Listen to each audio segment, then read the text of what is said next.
Hello, wherever you are around the world, welcome to beautiful Budapest, which is the setting for our RedTalk today. We are here because of the Global Volunteering Conference, a subject at the heart of the Red Cross Red Crescent.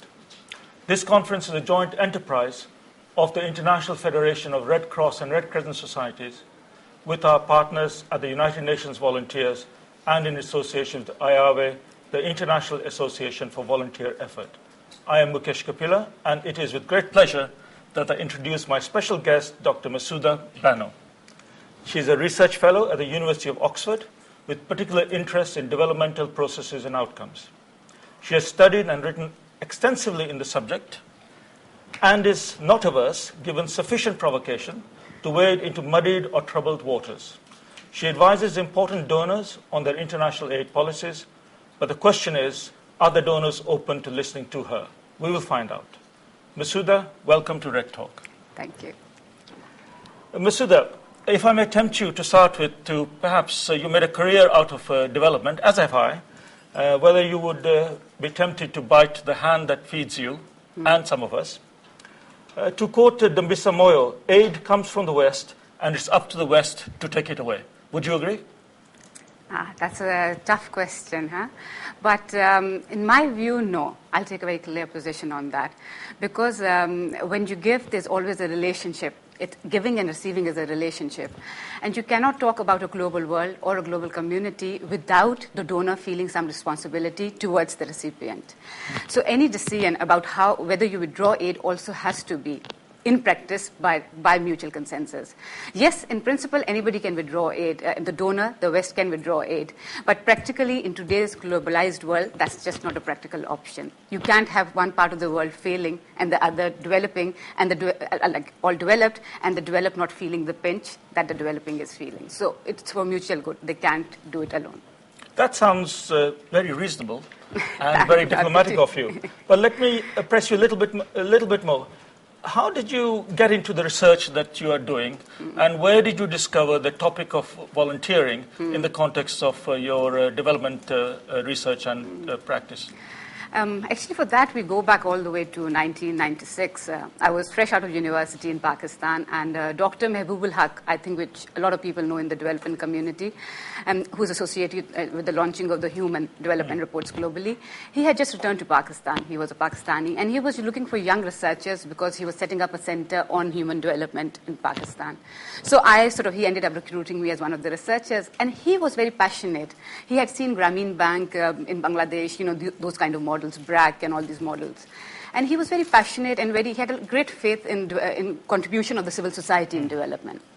And then he asked me to focus on that aspect for the next report. So that got me very interested in the subject of voluntary commitment, collective action.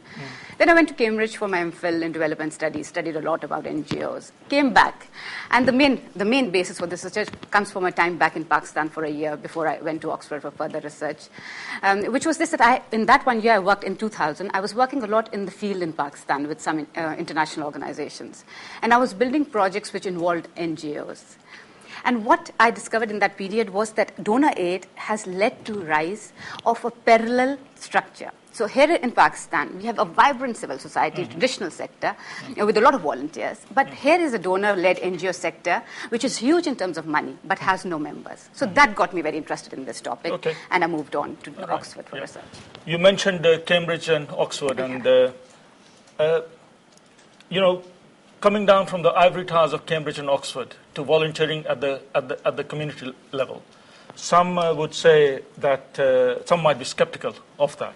So what's your take on community volunteering, and how is that important for sustainable development? And do we need volunteering to make, for development to be sustainable, do we need community volunteering? Fine. Because our discussion is going to be a lot about volunteers, which ends up linking them more to civil society and NGOs. So I'd like to make one position very clear. I'm one of those who believes that a state is central to development. We don't have any developed society where the state wasn't the central player. So that once we recognize that, then yes, what we do also recognize is that the voluntary sector, call it NGO, civil society, or individual voluntary-led movements, have a lot to contribute. And over there, one work that I will like to quote is Robert Putnam's Social Capital, because that has been very influential in donor sectors. And what he basically establishes with the rich data is that northern Italy progressed better than southern Italy because of dense associations, voluntary networks. Not to say that, that's the ultimate, like it cannot be challenged. Some will challenge this, but at least that's the most rigorous empirical data we have. And related to that, we go back all the way to Tocqueville, who is a French philosopher who sort of visited America in early early years and attributed the success of American democracy to voluntary culture. So, the tradition, the link between voluntarism and the capacity of society to come together is very important in development. It's recognized. You mentioned North and South Italy and reminded me about Malawi and China.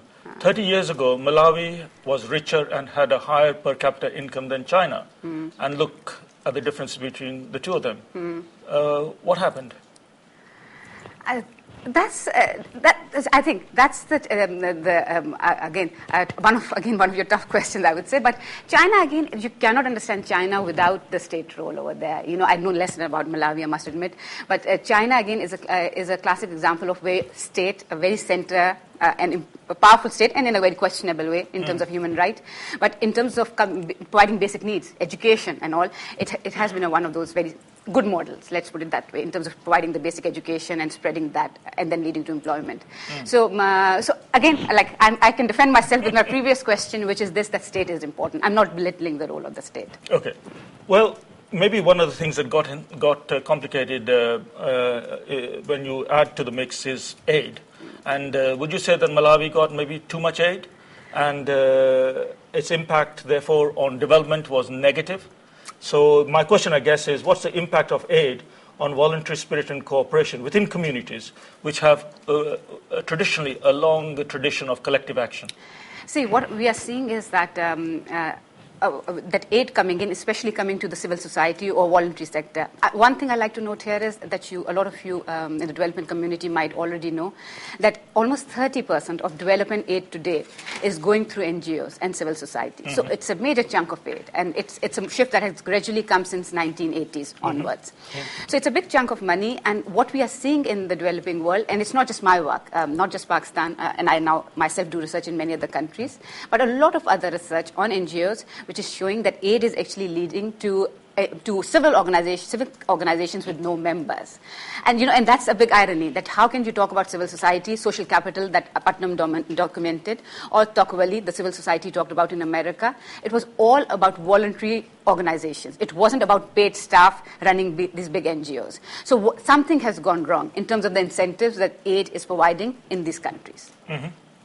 Now, you've done a lot of research in Pakistan, your country of birth, and you studied the role of aid. Yeah. And I quote from your research, you have demonstrated a negative correlation between aid and community mobilization.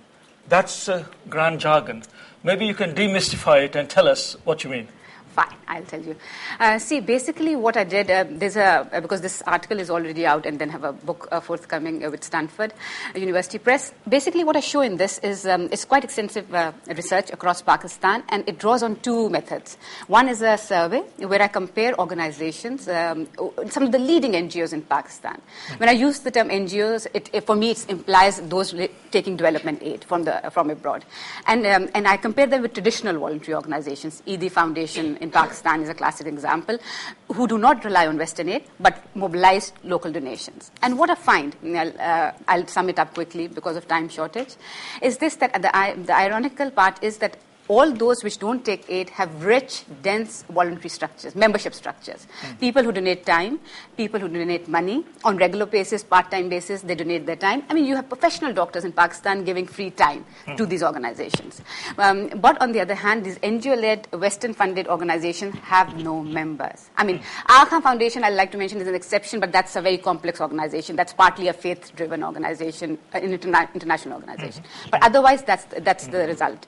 Secondly, another thing I did was that I found, I focused on organizations which before relied on local contributions, then started taking aid. And even over there, what we find is that the before and after results are amazing, like in the sense that the negative impact is clear. I have cases where some people ended up in court cases who used to work together, but then they were fighting so much over funds that they ended up in court cases. So that says a lot. I hope you won't mind me asking you. Sorry. When you started your research, did you start off with an open mind? Meaning, did you have a hypothesis which said aid is bad, and then you then went on to do research to prove your case? Or was it a surprise finding to you as you went on to do your research? If I'm honest, I had a bit of a hypothesis based on my time in Pakistan that I had told you, like in the beginning, how I got into this research. So I knew there were concerns. I knew that the term NGO in Pakistan was very negative.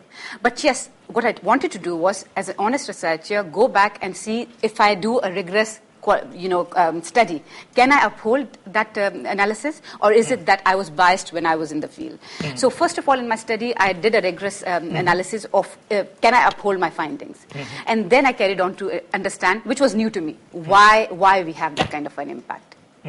So that part of it was new. Why exactly it has that impact, that part was new. And your insights from your work in Pakistan, do you think it's applicable around the world? That's a big claim to make, but I think they are, because I make some claims about human nature, about human psychology. The underlying questions I'm trying to answer is through this research is that why do people volunteer? And why do they change when money comes in, when Western money comes in? And I cannot answer that question without making some claims about human motivation. Claims, or I would like to say that in response to what I heard from the volunteers, I came up with a theory of why they volunteer and why they stop when money comes in. Oh, tell us a bit more. Okay, fine. So that one, see, the thing is that when repeatedly, I've done a lot of interviews with people on why they volunteer. The question repeatedly comes up. And the standard, always the first response is that it's for myself. It's rare that I find a respondent who will say that, oh, I really love and care about the other.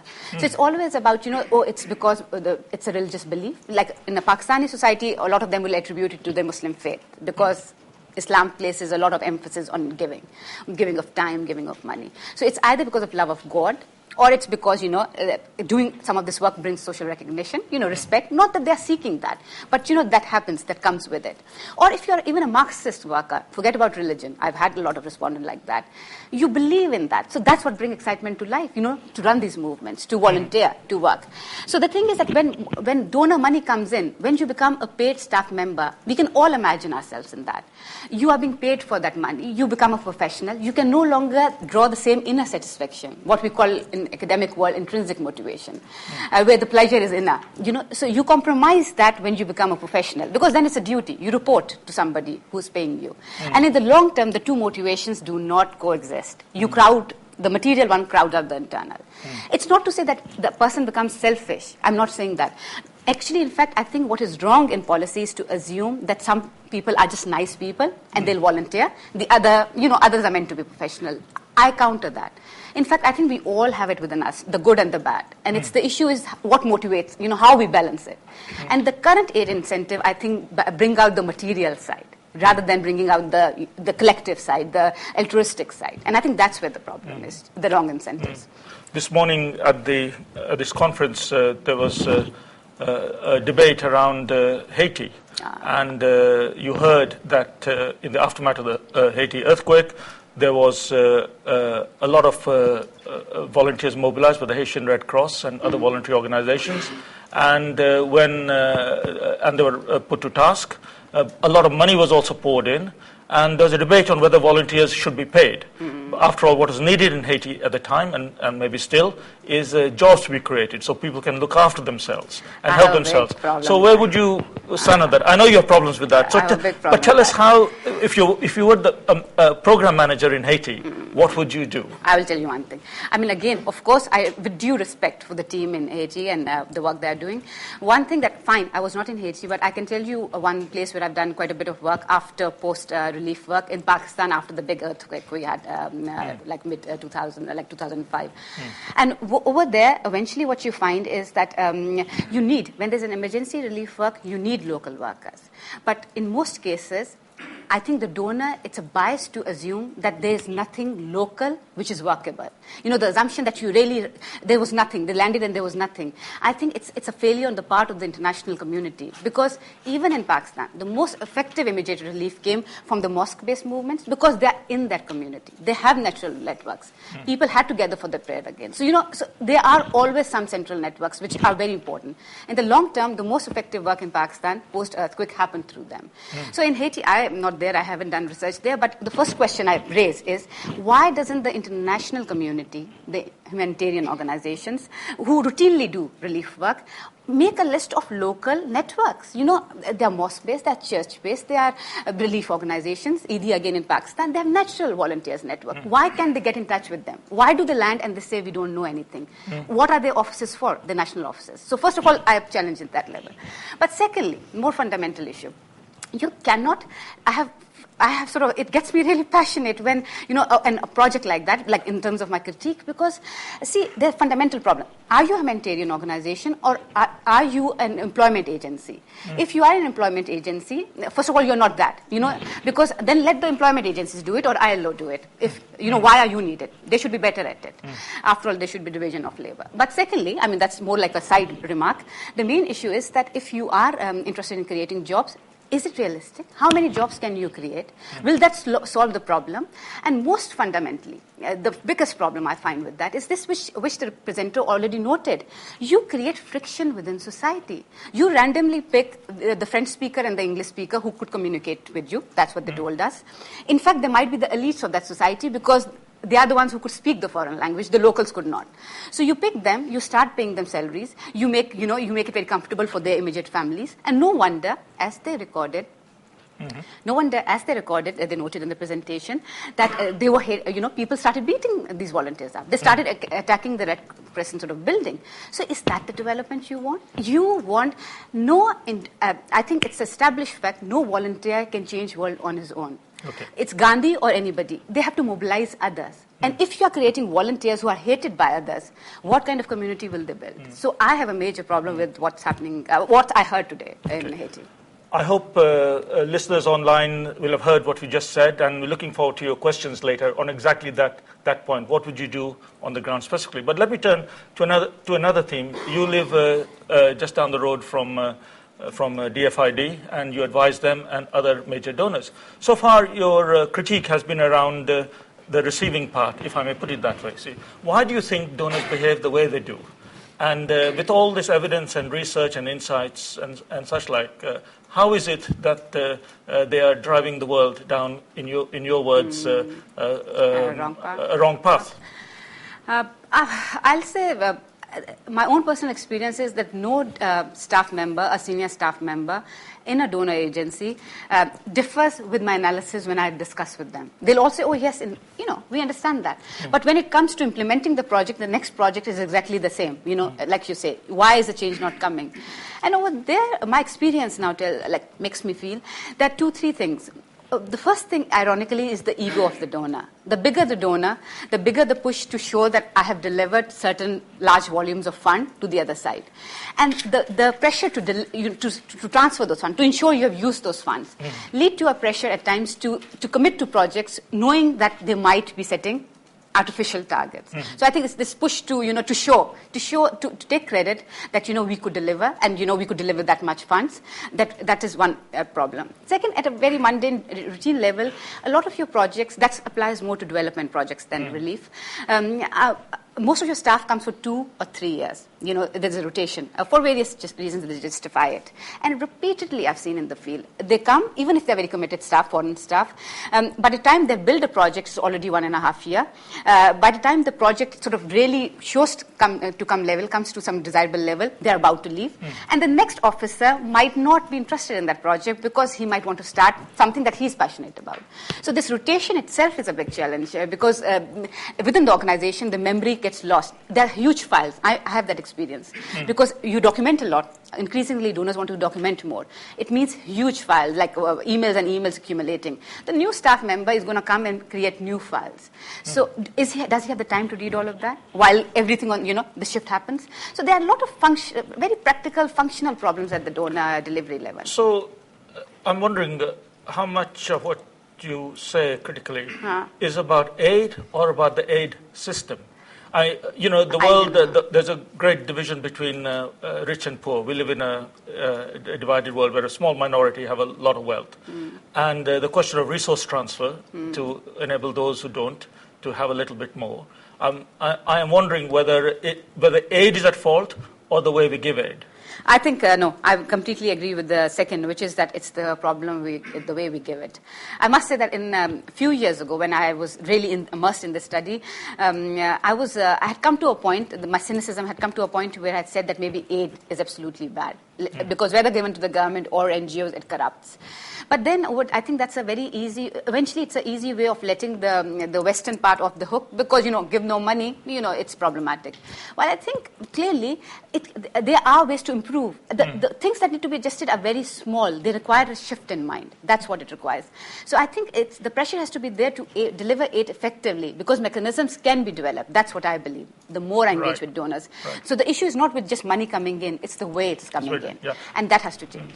And in the way the money comes in, from your research, is there a difference between the behavior of international donor organizations, whether they are governmental donors or international NGOs, and domestic philanthropists and domestic organizations? Are locally mobilized, nationally mobilized resources from national donors better or superior to international donors? I think they're superior only to the point, they are superior, the ones which are domestically raised, but only to the point where they come with greater accountability. And that's my thesis, my main argument, which is because I told you why people volunteer. But I also want to tell you quickly, in my view, why people who join the lead volunteer, like if Gandhi start, why did the other follow him? There has to be something about the one leading. And it's there that the domestic one normally works better because it's more accountable. The whole thing is that you're able to mobilize others only when you give transparency in what's being spent where, how it's being spent, who is taking how much money in terms of salary or benefits or going to a posh conference. All these small things matter in my experience. I've been in communities, rural communities, where the groups split it up, not because of salary itself, which is, of course, a much bigger issue, but because of donor aid, people had started to go to huge conferences, some of the people, to posh hotels in Karachi. For the rural community, that's a big deal. So fights were happening on such small things. So now a domestic organization knows these things, and they normally are more accountable to the local community. So that way, I find local aid superior. But that's not to say that the Western aid cannot start learning from some of this and start adapting its giving system according to the local accountability needs. Okay. Now, do you make a distinction between volunteer organizations and NGOs? I mean, you've been using the term somewhat kind of connectedly. Is there a distinction, or is that only in the minds of researchers like you? It's in the minds, maybe, arguably in the minds of researchers like me, but I do it for very practical reasons, which is this, that I want to highlight that the Western aid, since 1980s, the policy of channeling aid to so-called civil society groups has not necessarily strengthened the local traditional sector, which is the vibrant one, where the real hope is. It has created a parallel hierarchy of so-called voluntary organizations, which I call NGOs. So for me, the term NGO reflects the distinction of this elite donor-led so-called civil society. Right. I think underpinning some of your remarks, you haven't said this yet, but in your writings you talk about trust. Trust between giver and receiver, between communities, among communities, and so on. So what value do you give that in terms of the effectiveness of the transaction of giving and receiving, the issue of trust, and how do you build that? And that's where, again, the whole relationship that I also mentioned before comes in between how do you mobilize people. Again, like I keep referring to Gandhi because everybody can relate to him. So the simple living, repeat, you won't believe it. The simple living of the person who's mobilizing, the fact that he can establish that he's not making material gain out of it is central to mobilizing others. Because imagine, again, put yourself in their shoes. If you know that somebody is making a lot of profit out of the work work which they're trying to claim will benefit others, would you be motivated to help? But you will be motivated to help if you feel that somebody is contributing, even if he's a very rich man, but he's putting his own money into it. So we naturally are inclined to help that person, but not a person who's making money out of a cause. Do you understand? How many of us want to do that? So it's exactly that. The trust is built. A lot of it is about those mobilizing, the volunteers mobilizing others, is about the simple living, the ability to show that they're committed. And that, in my experience, repeatedly comes only when those people show that they are not materially driven. That's why I'm so critical of big salaries or these posh meetings, because they give very wrong signals. Let's talk about signals. We all look at somebody and we form information about them. And these big fat salaries, big posh hotel things give very wrong signals to local community. They said, why should we contribute? So that's where the trust breaks down completely. So it's a lot your simple living has a lot to do with how you mobilize people. By simple living, I mean you can be a very rich man, but people want to see that you're contributing. You're not taking from that initiative. And once you establish that, support comes. That's what I've repeatedly seen. One of the posh hotels that you talk about, in which I often stayed in my life as a donor, was, of course, the Marriott Hotel in Islamabad, and sadly that got bombed. Do you think conflict and security issues, and my example is meant to illustrate that, are related to some of the issues of trust? And does aid in conflict or post-conflict situation help or hinder the process of bringing peace and harmony? I think aid, that leads to another very complex set of issues. Conflict conditions are different. But again, in case of Pakistan, aid is not at all helping conflict. It's, in my view, if anything, it helps fuel conflict in wrong kind of ways. But then it's a very complex system, because when aid comes in conflict situations like Pakistan, it comes under different headings. Some is development, some is military aid, so it gets even more mixed up. And that leads to very complex dynamics. So I think, in fact, it makes in a conflict situation, external aid can potentially be even more deadly, in terms of an impact, if it's not clearly worked out. But I think it's easy for you to say all these things. It's easy for me to say, to nod in a agreeing manner, because we are fairly well-to-do. From your experience of your research, are rich people more or less willing to volunteer than poor people? No, that's not my experience. In fact, not my research, in fact, evidence experience, because you find volunteers in all income groups.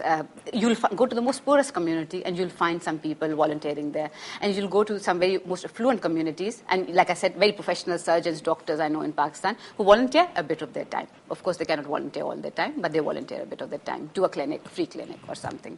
So I don't think that it's specific to, it's not a luxury. Do you understand? Volunteering is not a luxury just for the elite. In fact, I feel that in communities where there's a lot of hardship and all, a lot of people are driven to. Because often in that community, remember, the volunteer realizes that his own benefit. If the community prospers, he is part of that community, so he will benefit too. So often it's driven by that impulse, that I'll contribute to the community and hopefully we'll all lift up. So there's a bit of that personal dimension there too. But no, I won't never say that it's a pure elite, that if you don't give donor aid, then only the elites will be able to volunteer. No, I've never seen that. Okay, let's get back to some practical issues. You talked earlier about mechanisms. Yeah. That, you said that actually you could imagine good aid being given, and you can imagine the mechanisms being better at incentivizing good use of that aid. What would these mechanisms look like? See, now it might sound too simplistic, but I'll give you one tangible example. I'm advising currently on a big aid project in northern Nigeria, which is trying to include secular subjects in Quranic schools in northern Nigeria, because it's dealing with very poor community. Now, I had to include, the whole idea was that we had to provide teachers who can provide secular subjects. So we recruited them from the community, trained them, provided them in the school. Now, the donor which had engaged me on that project, to advise on that project, for them it's a big moral dilemma, what I'm proposing, which is this, that I'm refusing to pay them, these teachers, the salary, forget about the high salary, I'm not even willing to pay them what the government pays to the teacher in northern Nigeria. And I have my justifications for that. First of all, these people are from the community. And second, and they're not as trained, say, as the government teachers, but that's a more practical point. The core argument that I have is that the government is failing to provide trained teachers because it has no budget. That's what it claims. Rightly or wrongly, it has no budgets. I'm not interested in job creation in that community because the project is about education, reaching out to children, providing education. So for me, what is critical is to develop a mechanism that can ensure education to majority children. And for that, the only way I can do it is, because the donor will disappear in 3 years. But if in this process, I create a mechanism where fine, these teachers have to be paid, but you pay them very little amount, an amount that the community itself can pay. And we have been able to mobilize those teachers. And they're teaching because, they get a lot of respect in the community. We provide books and all. But beyond, even if the donor disappear, after 3 years, the salary is such that the community, if it values that work, it can pay it itself. So, that's a constant competition. Now, for the donor, however, it's a moral dilemma. The whole debate that we get paid so well, so it will look bad on us, that, we are paying so little. But these are for me, that question doesn't exist. Because why are we there? We are not creating jobs. We cannot do that. We cannot make sustainable jobs for millions of people. But we can try to put in place mechanisms which allow community. Because once we give training, those teachers are there forever. And the community can pay them that small amount that I'm giving, but it can never pay the high amount that ideally the donor wants to pay them. So do you understand? It's very small adjustments, but the adjustments that require a bit of careful respect for the community needs at the local level. Thanks very much. Now you've laid the stage, but you're still in the hot seat. Right. And we would like to open the floor up for online debate. And I hope we have some red hot questions for you. So we have Margarita, who is commenting rather, that volunteers are also both beneficiaries as well as contributors. And sometimes that sort of a relationship or kind of identity is often quite confusing. I mean, so how do you kind of deal with that? Because, see, in some way, the way I read this comment is that it reinforces what I said from the very beginning, that I repeatedly find that a volunteer would always say that they're getting something out of it. So, it's like that way a beneficiary process too, because you're getting something out of it. But that's not to belittle their effort. Of course, they're contributing to a bigger cause, but they get something out of it. And I think that is where the potential is, that because it matters to me, what I do for the other, if the donor gets the incentive rise, you can motivate a lot of people, because it's in all of us, because we can feel the reward of helping other if you give us the right kind of incentive. If you give wrong incentive, you crowd out our motivation to volunteer. Right. A friend from Canada is asking that is it okay to accept aid to resource poor development organizations, to improve the management of their own organization and thus the efficiency of their delivery and their operations? What are the conditions under which such aid can be a blessing instead of a curse? I think for me, because that sounds a very typical, traditional, like small grant project that a lot of donors over time have tried to trial. And I think the solution to that is don't. I mean, I take extreme position on this maybe. To some it might sound like this, but I would say don't go in and offer salaries to people, which is something that the donors do very quickly. And I have my own cynical view on why the donor does it. Because it's easy to make the other party become a contractor and order them to do what you want to do if you pay them salaries. If you go in as, only willing to help with resources to deliver something, you'll have to negotiate, which in fact makes the intervention much effective because the local partner comes with their knowledge. But it means that donor becomes a bit more accountable. Do you understand? The donor doesn't come and just implement, doesn't give order, because the other party is not being paid. They won't take orders, they'll negotiate. So I think that's what stops the donor from doing that. Otherwise, don't go in with offer of salaries, go in with offers of resources. Like if you need books, we'll provide books. If it's a school project, if it's something else. So give resources to these organizations. The idea of, these are these poor people and they need to be paid. Remember, the whole community is poor. So can you help them all by giving this kind of salary? So that's not a solution. That's what I'll say. Okay.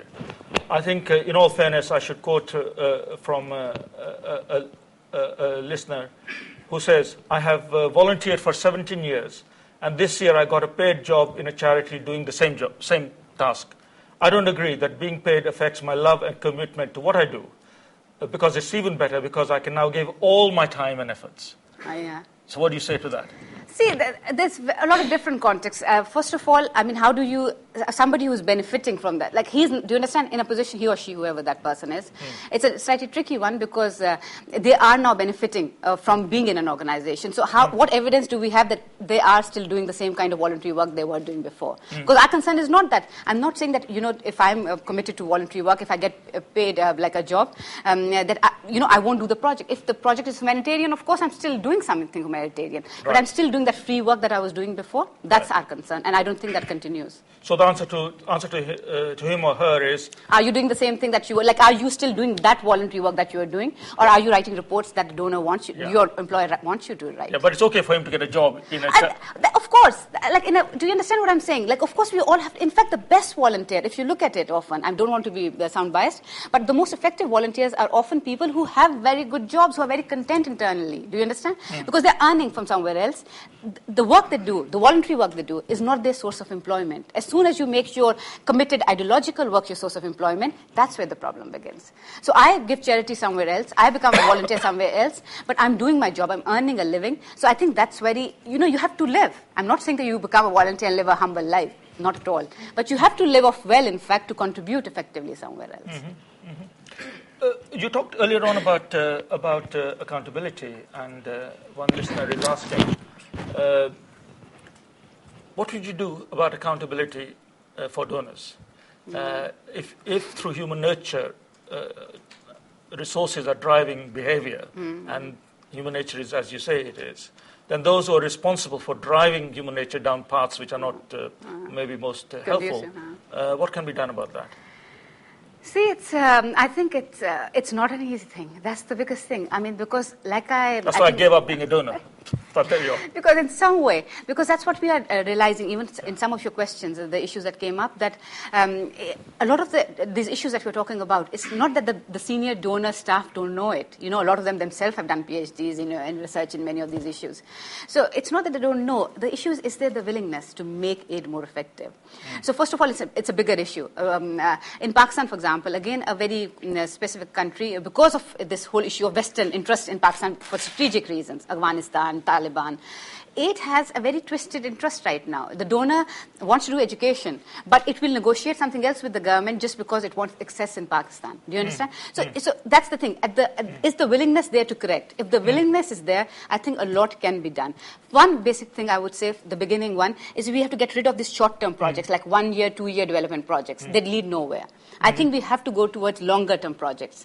Because the desire to just fix things in 2 years, that short-term thing doesn't work. We have all seen it. So long-term projects with longer plans and allowing a space to bring in local community in the planning itself. I think that's the best way forward. And we have some examples which are going that side. And we just have to build on those, I think. Do you make a distinction between national volunteering, in other words, volunteering within your own country, and international volunteering? There is a great drive at the moment, certainly in the European Union, to create corps of volunteers, and many donors, the British, for example, the Australians, and others, are creating international corps of volunteers, and there's a pressure on volunteers sending organizations to expand their business, maybe in response to unemployment in their own countries. I don't know, but what do you feel about that? No, I would say there's a big difference, because repeatedly when I make like in my fieldwork and all, people make different assumptions about when you have somebody from overseas, especially when you're talking about the north and the south. The south becomes a bit more, volunteering becomes even more slightly more complex.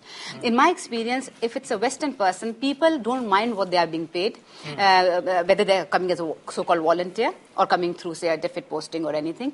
They don't mind because they realize they come from a different society, a society which is more developed, where the salary incomes are different, levels are different, so they compare accordingly. So I've never had anybody make issues about, why that white person, or say the Westerner, is being paid like that. But I've had repeatedly this issue that why people within the same context who call themselves volunteers should be paid. Or, I don't want to sound biased in any way, I'm trying to protect myself, but in a way, but I have to mention this, that it's very important.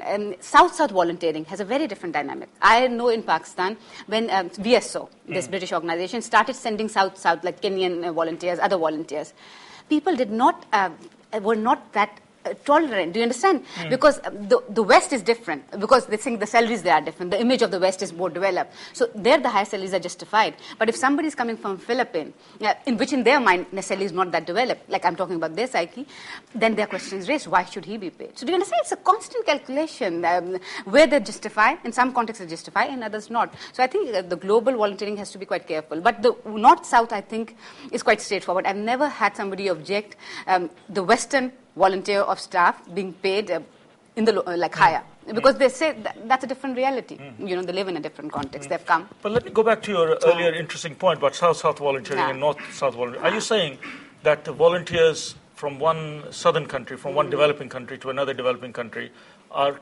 somehow questioned a lot? And that's coming out of my direct experience. VSO, I was 1 year, I told you in 2000, I was building projects in Pakistan. And ironically, it was by chance that I ended up being a program officer. I could have been with Oxford, it could have been anyone, but that job came first. I was there for a year, and I ended up being program officer with VSO. So I was making projects where I used to go to local partners saying, who do you want? What kind of skilled volunteer do you want? And the British volunteers, no questions, like they were delighted to have them, whatever the salary. With the South-South volunteers, the questions were, but how do we know Kenya is better than Pakistan in skills? How do we know Philippines is better? Those were the two countries. So it's like the London office would say, oh, that's racist kind of comment. But the issue is that that's the reality. They question. But do you think the reality is changing now? I mean, we have the South is rising, we have the BRICS and many other things, you see. So do you think those attitudes are changing? They might change. And I won't be surprised. It's already 11 years. I'm talking about 2000. Because that's what I'm saying. It's a constantly changing dynamic. People are living in the environment. They form perceptions. And they form perceptions of the North, who's the developing, who's stronger. So India, and even in the Pakistani mind, India now today might be stronger than it was 10 years ago because of the global discourse around India. So now people might react differently. So that's exactly what I'm trying to highlight. Everybody's making calculations in the given context. And that's how they weigh up. So do you understand? Nobody's stupid and nobody is being unfair in the community, I think. What they're asking is be fair. Don't sort of artificially raise some as salaried staff and make the others as, contribute voluntarily. Let me take you to South-North volunteering. Yeah. Recently in Britain, there were riots, as you know, for reasons which are still being explored in the urban areas. And the whole collective British conscience was sort of upset. Do you think Britain has? Do you think Britain would learn by having, say, Burundian volunteers helping to build peace in Burundi come to Britain? That's requires a bit of future thinking, but why not? I would say why not? Because the whole idea is that even to go back to the South-South volunteering, I think eventually, even in my experience, if you could demonstrate that there was some particular skill that Kenyan volunteer was bringing which you don't have, eventually people agreed. They started with questioning why am I not getting a British volunteer, why the Kenyan? But if we could demonstrate that that person had the skill, they accepted. So I think the same logic should apply in reverse, that if the developed world, the so-called developed world, can learn something from the South, why not? I would fully support that. Now you're great friends with the donors. Do you think the donors would support that? Do you think, for example, DFID, instead of giving money to developing countries, might actually do the other way around and say, actually, people in Britain could learn from Now you're them? putting me in an awkward, you're putting me in a tight spot. Huh? I think would they do that? I guess they might, because I'm amazingly surprised because all donors, let's not talk about one, but all donors, I feel the desire to be morally correct. So if nothing else, they might do it just for being morally correct. So I think there's a chance they might do that. Right, okay. So what's your key messages? Well, to start off with, let me come home to the Red Cross, Red Crescent. You know who we are, a global voluntary organization, and volunteering is one of our fundamental principles. Without volunteering, there is no Red Cross, Red Crescent, in a way. So where are we placed in your theory? Are we good or bad? How can we get better? Who are we? Are we a voluntary organization in your sense of the term, our national societies? See, I would say I'll qualify by saying that I'll go back to my early childhood when I was growing up in Pakistan. And Red Crescent of that time in my mind, was very, if I was to classify it today from that time, I might have classified it more as a traditional voluntary organization, because it was staffed in a very, by voluntary, women. I knew a lot of my own women in the family, who would volunteer, head these kind of organizations, the chapters of Red Crescent and all. But over time, of late, I haven't seen Red Cross on the ground, so I don't know whether it has changed or not. But in general, I've seen a push, even within voluntary organizations like VSO and all, to become more development. Because that's where the donor money is. Those issues are there. And that has changed a bit of the culture of these organizations. I've seen some shifts happen in organizations. But I cannot speak specifically about Red Crescent of today. It's even for Pakistan, because recently I haven't worked on them or studied with them. But from my early period... Are you not avoiding the issue there? Because you may not have seen the Red Cross, Red Crescent recently, but your theories can be applied to them. Of course. What you say on the basis of your... What I heard from Haiti today, for me, it's definitely an NGO culture, INGO culture. So, what I heard from Haiti today. But then I think I've also been briefed, like when I've been reading about material, that not all chapters of Red Crescent and Red Cross work in the same way. So do you understand? So what I heard today in my classification is definitely an INGO talk. But what I see in earlier 1980s, 1990s Red Crescent from growing up years in Pakistan, that was a traditional one. And that's what you prefer? And that's you prefer the traditional one? Definitely. I'd be interested in comments from the audience on that particular subject. The world is changing. Yeah. And so is the Red Cross, Red Crescent. And while we remain true to our principles, the needs and vulnerabilities are changing. This is what we say as we look forward. But I think you have to ask: is it for the good? That's your internal question, like for the Red Crescent and the Red Cross. But I see the difference. Yeah, but maybe you can now take another question, because you fired it. So, how would you measure good? That's true. Like, how would I see? I'll measure good because I focus on mobilization, on collective action, on civil society, voluntarism. This is what you call social capital generation. Completely. Yeah, but is that jargon? I mean, what do you mean by social capital? That's what I'm breaking down. That's why, in a way, I did not choose that. It is about this voluntary spirit, this ability of people to connect. That's the language used in that literature. The ability to connect, for people to come together. There's a problem, and we say, irrespective of what the government will do, irrespective of what the donor will do, we will come together and we'll do something. And I think the capacity of the Red Crescent of that time to do that was better. To mobilize local support without having to sort of look outwards. The Red Crescent of that time, the one I remember, would be much effective in doing that. And it would be more effective in finding a local solution without having to rely looking outside. But of course, there could be certain trades-offs. It could be that the Red Crescent of today might be coming up with more so-called developmentally efficient solutions. But in my research so far, what I find normally is that when you lose this voluntary commitment, you lose these voluntary members, you become more costly. Do you understand? Because now you buy everything. So even the inputs, before people would donate a bit, a shopman running a shop will donate a bit to that organization because it's for, it's doing voluntary work. Now, because everybody is paid, you buy, everything becomes contractual. Everything is bought. So the cost goes up. So you cannot be efficient necessarily in a sustainable development way by taking your cost up, even if you reached a few more through that system. So do you understand? It's a very complex question. I agree. What is good is complex. But what I'm saying is this ability to come together and find a local solution without having to wait for the government or the donor to come in. Maybe a question, we're nearing the end.